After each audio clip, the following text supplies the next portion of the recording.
नमस्कार दोस्तों, स्वागत है आपका हमारे YouTube चैनल पर।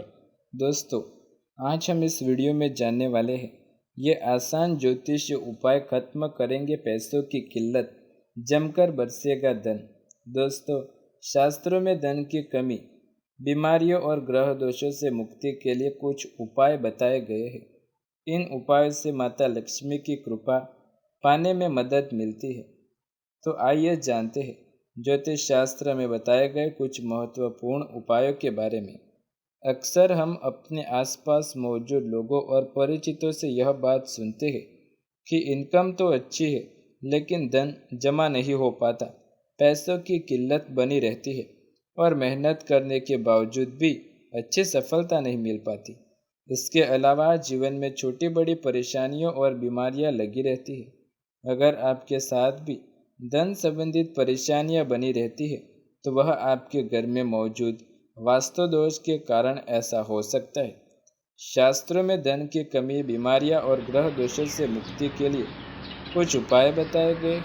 इन उपायों को आजमाने से घर पर मौजूद नेगेटिविटी एनर्जी का असर खत्म हो जाता है, जिससे घर पर सुख समृद्धि का वास और देवी लक्ष्मी, भगवान कुबेर की कृपा बनी रहती है। तो दोस्तों, आइए जानते हैं कुछ ऐसे उपायों के बारे में जो व्यक्ति की किस्मत बदलते देर नहीं करते। सबसे पहले, घर पर ज़रूर होनी चाहिए भगवान गणेश जी की तस्वीर। भगवान गणेश को प्रथम पूज्य और विघ्नहर्ता देवता माना जाता है।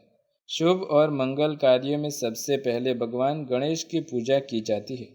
इसके अलावा जीवन में धन की कमी को दूर करने और सुखी जीवन बिताने के लिए नचाने की मुद्रा में भगवान गणेश जी की प्रतिमा घर में रखना बहुत ही शुभ माना जाता है। इसलिए आप अपने घर में यदि गणेश जी की प्रतिमा या फिर मूर्ति नहीं है तो उसे बुधवार के दिन ही स्थापित करें और अपने जीवन में कष्टों से मुक्ति पाए। दूसरा, बांसुरी और मोरपंख। वास्तुशास्त्र में बांसुरी को घर पर मौजूद वास्तु दोषों को दूर करने के लिए सबसे कारगर चीज माना गया है। हिंदू धर्म में बांसुरी को बहुत ही पूजनीय माना गया है क्योंकि भगवान श्री कृष्ण को बांसुरी बेहद प्रिय थी। जिन घरों में पूजा स्थल पर बांसुरी की बांस होती है वहां पर हमेशा सुख समृद्धि का वास रहता है। घर पर बांसुरी रखने से व्यापार और नौकरी में तरक्की मिलती है। इसके अलावा घर के वास्तु दोषों को दूर करने के लिए मोर पंख भी कारगर होता है। इस उपाय से व्यक्ति को आमदनी में इजाफा और खर्च में कमी आती है। माँ लक्ष्मी और कुबेर की प्रतिमा। दोस्तों, माँ लक्ष्मी धन की देवी है तो भगवान कुबेर आय के देवता है। इसलिए धन की वृष्टि के लिए लक्ष्मी के फोटो के साथ साथ भगवान कुबेर की तस्वीर को रखना चाहिए। ऐसे में पैसों की दिक्कत को दूर करने के लिए घर में देवी लक्ष्मी और भगवान कुबेर की तस्वीर को रखें। घर पर जरूर रखें शंख। शंख सकारात्मक ऊर्जा, जोश और आत्मविश्वास का कारक माना जाता है। वास्तु में बताया गया है कि जिन घरों में शंख मौजूद होता है वहाँ पर दोष नहीं होता। शास्त्रों में बताया है कि शंख भगवान विष्णु और माता लक्ष्मी को बेहद ही प्रिय होता है। घर पर शंख होने पर धन संबंधित परेशानियां नहीं आती। एकाक्षी नारियल।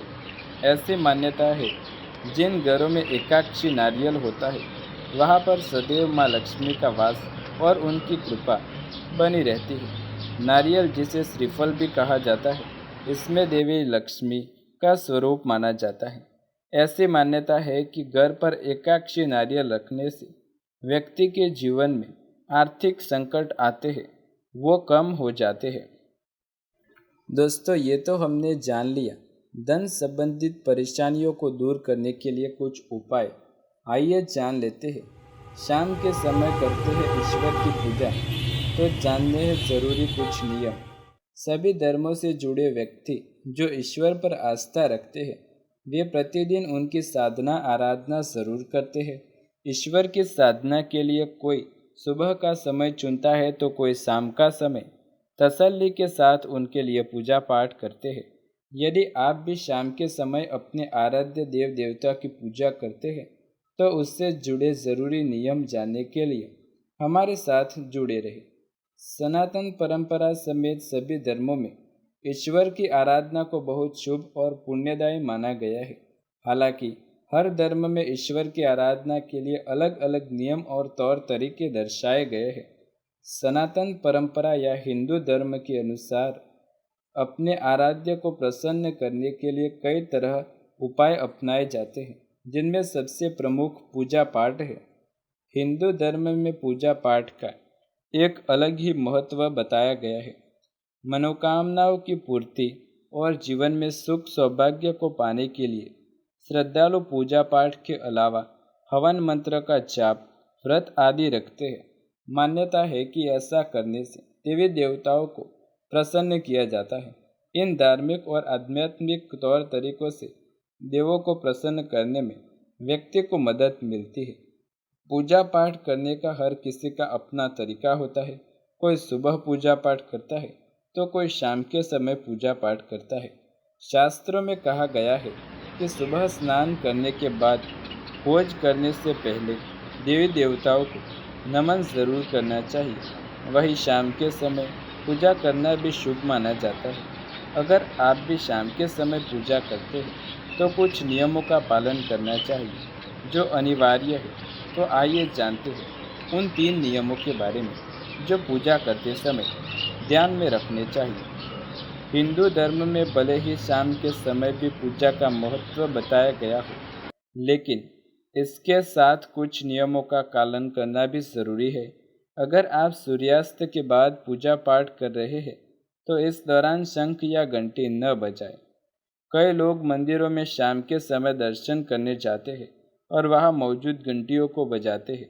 कहते हैं कि सूर्यास्त के बाद देवी देवता शयन में चले जाते हैं और ऐसे करने से उनके आराम में खलल पैदा होती है। इस तरीके से पूजा पाठ करना आपको लाभ के बजाय हानि पहुंचा सकता है। दूसरा, सूर्य देव की जिन पर कृपा बन जाए उन्हें सफलता की सीढ़ियाँ चढ़ने से कोई नहीं रोक सकता। इसके कारण उनकी पूजा करना शुभ माना जाता है। किसी भी देवी या देवता की पूजा के दौरान सूर्य देव का स्मरण करना भी ठीक माना जाता है। हालांकि शाम के समय की जाने वाली पूजा के समय सूर्य देव का स्मरण नहीं करना चाहिए। कहते हैं कि ऐसा करने से सूर्य देव नाराज हो जाते हैं। तीसरा नियम, कुछ लोग सुबह के समय शाम के समय पूजा की सामग्री में पत्तियों को शामिल करते हैं, जबकि शास्त्रों में बताया गया है कि सूर्यास्त के बाद कुछ पेड़ पौधों की पत्तियां तोड़ना प्रतिबंधित होता है।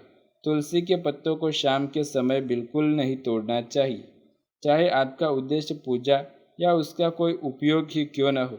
मान्यता है कि तुलसी का संबंध भगवान विष्णु से होता है और इसे तोड़ने से वे नाराज हो जाते हैं।